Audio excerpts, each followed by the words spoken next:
મેરગોવા દૂધ મંડી મુદ્દે ધારાસભ્યના આક્ષેપો ખોટા છે. બરોડા ડેરીના એમડી અજય જોશીનું નિવેદન.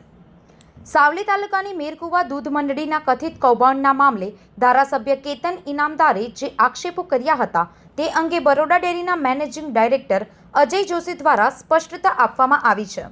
તેમણે જણાવ્યું કે ધારાસભ્ય દ્વારા લગાવવામાં આવેલા આક્ષેપોમાં કોઈ તથ્ય નથી.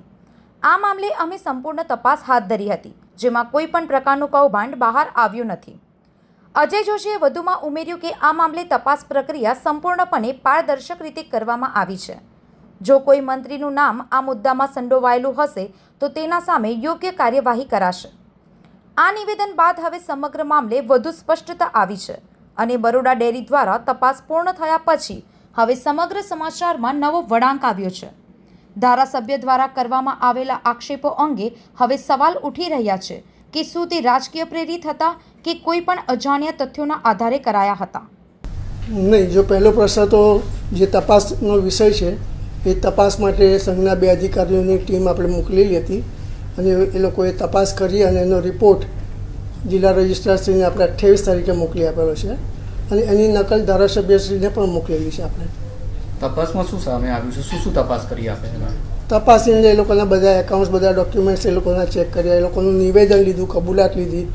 એટલે મંત્રીશ્રીએ કબૂલાત કરે છે કે એની જે ગેરસમજ કે તેની ભૂલને કારણે એને મયત જે સભાસદો હતા તેના ખાતાઓનો ઉપયોગ કરી અને ટ્રાન્ઝેક્શન કરેલું છે.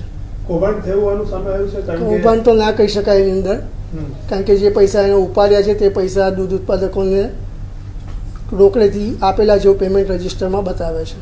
સાહેબ, કૌભાંડનો આક્ષેપ લાગ્યો છે કે બરોડા ડેરીમાં તમામ લોકો કૌભાંડમાં સંડોવાયેલા છે. આપના ઉપર પણ કેતનભાઈ કાલે આરોપ લગાવ્યો કે ભાઈ તમે જે રાજીનામું આપ્યું એટલા માટે જ આપ્યું છે કે ભાઈ કૌભાંડમાં સંડોવાયેલા છે એટલા માટે?